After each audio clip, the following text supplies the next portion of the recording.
So far, we have looked at different aspects of learning something from the data using unsupervised machine learning. If you consider the bootstrapping approach and the analogy to the story of the Baron Munchausen, who saved himself from drowning by pulling on his own hair, algorithms analyze the raw data in order to infer insights, to discover what the data can teach us on its own, from the information encompassed in it.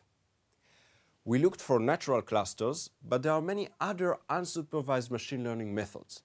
For example, finding meaningful patterns in the data, this is called pattern recognition, or discovering what variables in the data are more significant than others. This is called feature selection, or detecting anomalies that represent a mistake or should raise a red flag, or finding more complex cluster definitions, many times hierarchical clusters, and much more. A common way to look at it is by the ladder of inference.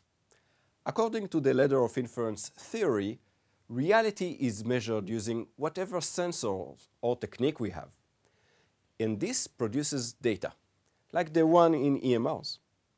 Machine learning algorithms receive this raw data and infer information, which basically means some sort of analysis that tries to answer a certain question. This process can theoretically proceed using algorithms that create a higher level knowledge about many aspects of the phenomenon we're looking at. Even further to wisdom, for example, the mechanistic understanding Maya was talking about. Anyway, the ideal is that such a process results in a decision. This decision can be made by the physician, but with the support of machine learning tools. Such tools are usually referred to as decision support systems, but these decisions could be made by diagnosis software and maybe soon by robots that will implement the decision on the real physical world. What is the next step? We often see situations where the decision that was made caused a change in reality.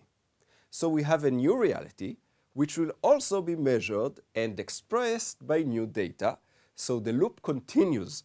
New data creates new decision processes. I want to shed some light on a different approach in machine learning called supervised machine learning. This is a kind of inference that is made when we have not only the raw data, but when we also have examples on how this data should be interpreted. These examples are the supervision. They could guide the analysis process so it resembles how human experts interpret the data, and therefore the results of analyzing new data will resemble the results that had been made by experts. This way, the analysis reproduces the analysis done by the experts should they have analyzed that data. But also, such examples could be taken from other cases, let's say other similar patients, where we know a certain fact about them that we don't know about our patients.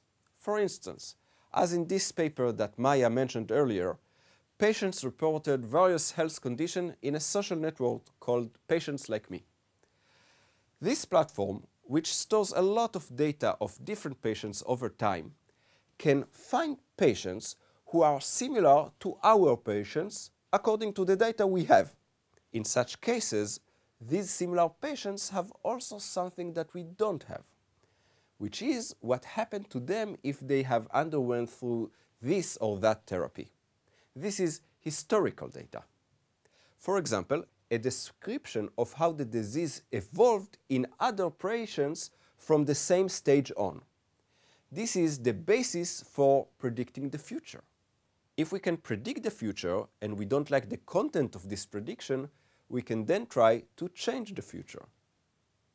So, going back to the ladder of inference, this is the paradigm of unsupervised machine learning. What will the ladder of supervised machine learning look like? Maybe something like that. Partially upside down. An external element could be the human expert, could be historical data, bringing some knowledge and wisdom that lead it to make certain decisions. We want to see examples of such cases and learn how we can interpret our data in light of these examples. Let's have a glimpse on how this is done in reality.